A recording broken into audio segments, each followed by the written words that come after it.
जय हिंद दोस्तों, स्वागत है आप सभी का आपके अपने YouTube चैनल सन स्टडी सेंटर पर। तो हमने ऑब्जेक्टिव का बहुत सारा वीडियो बनाया है, ठीक है। तो बहुत सारे का कमेंट आ रहा था कि सब्जेक्टिव पर वीडियो बनाइए, ठीक है। तो हम अब क्लास 12th के ज्योग्राफी का जो एग्ज़ाम होने वाला है 28 मार्च को, तो हम सब्जेक्टिव क्वेश्चन लेकर आए हैं। तो इस वीडियो में अभी हम लोग क्या करेंगे, अति लघु उत्तरीय प्रश्न करेंगे, ठीक है। इसमें टोटल क्वेश्चन कितना करेंगे हम लोग, 13, ठीक है।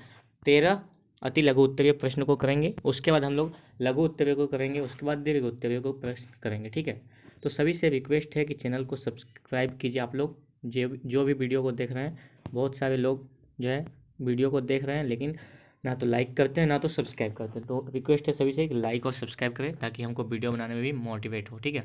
देखिए शुरू करते हैं पहला क्वेश्चन से, ठीक है। ज्योग्राफी क्लास 12th, क्या है क्लास 12 ज्योग्राफी, अति लघु उत्तरीय प्रश्न। जनसंख्या घनत्व को परिभाषित कीजिए, ठीक है। इसमें आपको क्या करना है, ये 2 नंबर करके रहेगा, ठीक।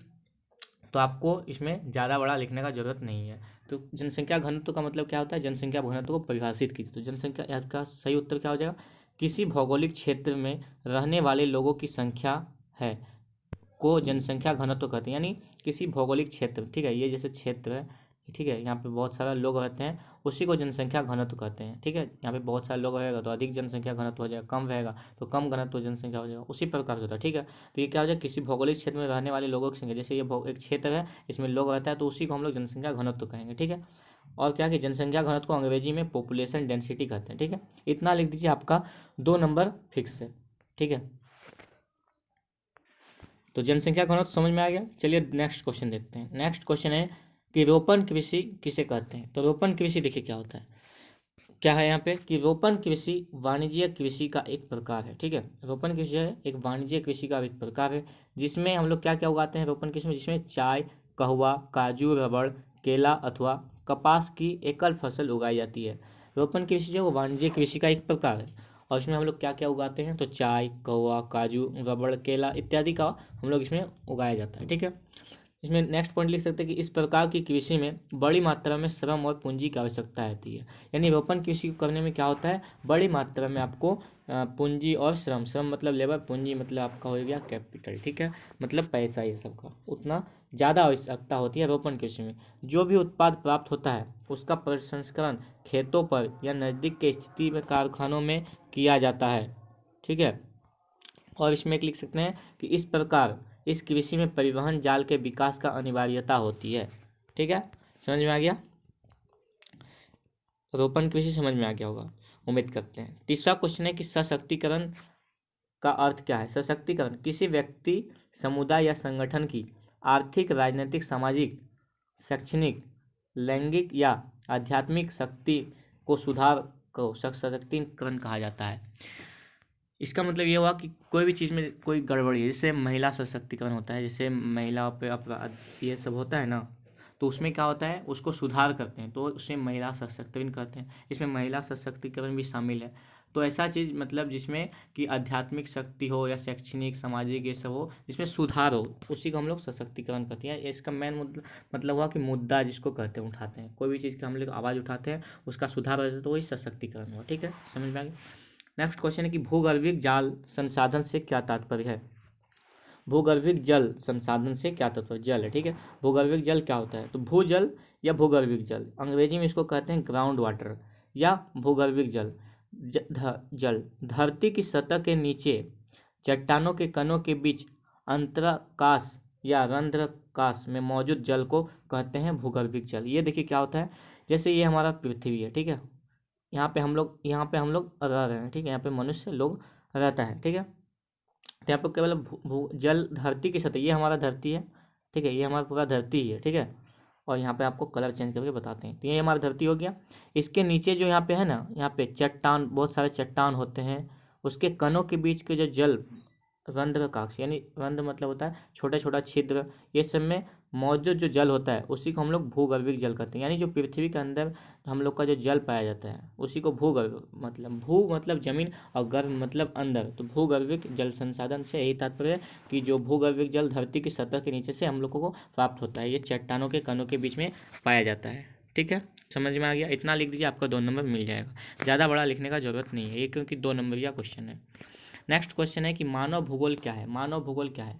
मानव भूगोल भूगोल की प्रमुख शाखा है जिसके अंतर्गत मानव की उत्पत्ति से लेकर वर्तमान समय तक उसके पर्यावरण के साथ संबंधी का अध्ययन किया जाता है। यानी जब से मनुष्य आया है और अभी तक उसका संबंध जो है प्रकृति मानव के, ठीक है, उसी के संबंध का अध्ययन किया जाता है। इसमें मानव भूगोल भूगोल की प्रमुख शाखा जिसके अंतर्गत मानव की उत्पत्ति से लेकर वर्तमान समय तक उसके पर्यावरण यानी प्रकृति के साथ जो भी संबंध है वही हमारा मानव भूगोल हो जाएगा। ठीक है।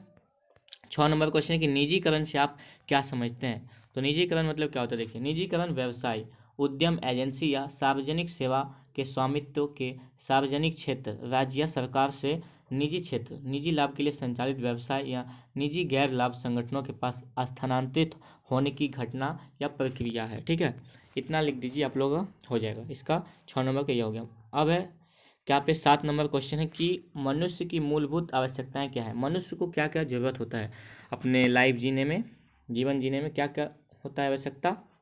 तो मेन जो है वो क्या है? भोजन, वस्त्र तथा आवास मानव की 3 मूलभूत आवश्यकताएं हैं। मनुष्य को जो है ये तीनों चीज़ की बहुत ही आवश्यकता होती है। और भोजन नहीं रहेगा आदमी जीवित नहीं रहेगा, वस्त्र नहीं रहेगा तो कैसे होगा, आवास भी रहना चाहिए। और अभी के जो समय में है उसमें है एक मेन क्या है? पूंजी। ठीक है, पैसा, ये भी एक ऐड कर दीजिएगा तो चलेगा, नहीं ऐड कीजिएगा तो भी चलेगा। मेन मेन हमारा 3 है, रोटी, कपड़ा, मकान, जिसको बोलते हैं भोजन, वस्त्र तथा आवास, 3 मूल्य आवश्यकताएं। ठीक है, 7 नंबर क्वेश्चन हो गया। चलिए 8 नंबर क्वेश्चन देखते हैं क्या है। 8 नंबर की जनसंख्या प्रवास से आपका क्या तात्पर्य है। तो देखिए इसका क्या हो जाएगा सही उत्तर।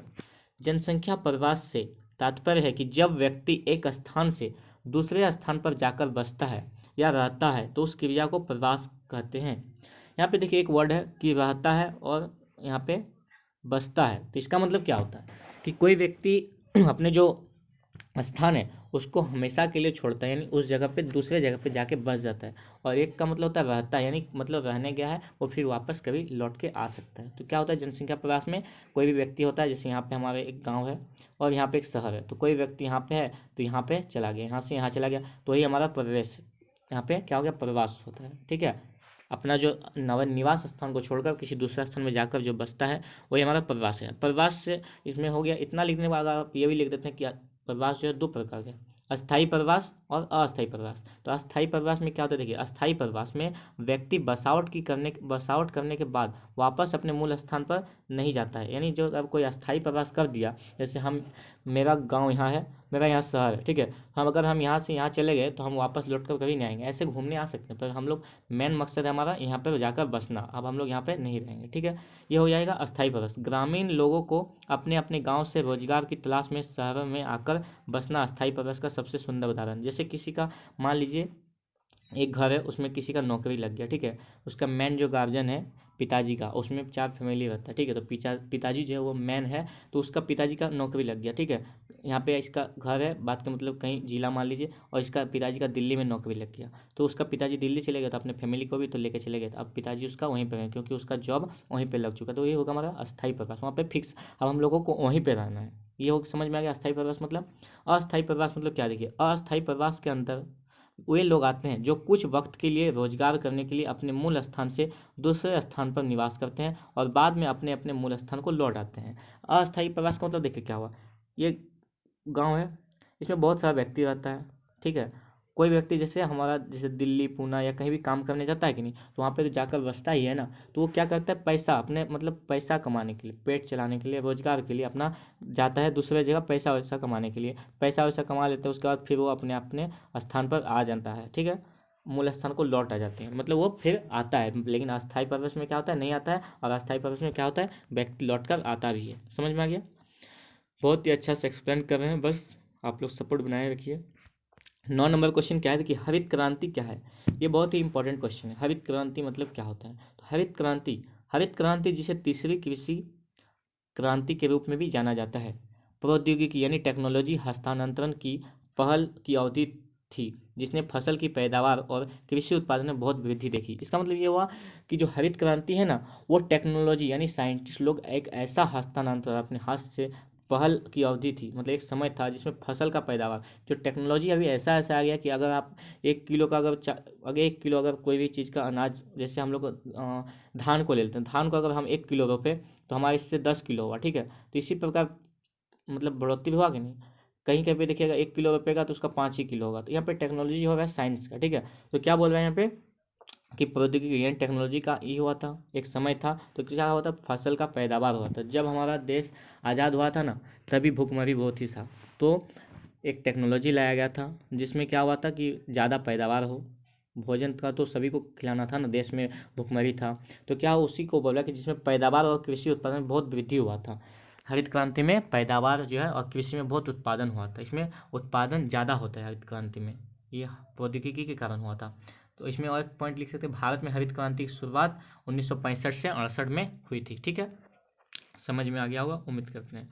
10 नंबर क्वेश्चन क्या है देखिए, जल प्रदूषण से होने वाली किन्हीं 2 बीमारियों के नाम लिखे, ठीक है। क्वेश्चन थोड़ा मिसप्रिंट हो गया है तो देखिए आप ये लिख दिए हैं, जल प्रदूषण से होने वाली 2 बीमारियों के नाम क्या क्या है, हैजा और टाइफाइड बुखार जैसी खतरनाक बीमारियां जल प्रदूषण से होती है। यानी जल प्रदूषण करने का मतलब जैसे ये हमारा नाला है, ठीक है, हम लोग क्या करते हैं यहाँ पे, जल जमा हो जाता है, कूड़ा कचरा ये सब पूरा गंदगी जल जमा हो जाता है, उसमें क्या होता है, मच्छर ये सब पूरा फैलने लगता है। तो इससे क्या होता है, बीमारी फैलती है।